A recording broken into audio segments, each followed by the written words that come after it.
来是这个桃园市一间人家厝，半暝3点外火烧厝，消防队员救出着4个住户，疏散来的民众。但是住伫23楼84岁老先生，伫房间发现的时阵，已经无呼吸心跳，也阁有伊62岁后生伫3楼的便所来找着，2爸仔送医急救，拢救无转来。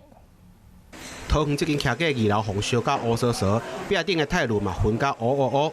这件火警就发生伫咧桃园区的永康街，伫28号半暝3点半，天也未光，这间徛过2楼就沁出阵阵的乌烟。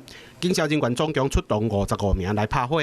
消防人员到达现场，2楼已经全面燃烧。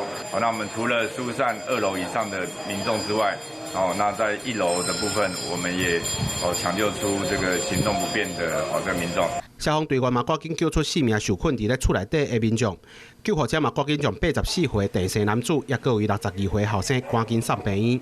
但是这对爸仔囝当时已经无呼吸心跳，抢救了后也是救袂转来。到底是啥物原因致使火烧厝？今嘛爱等警方来调查。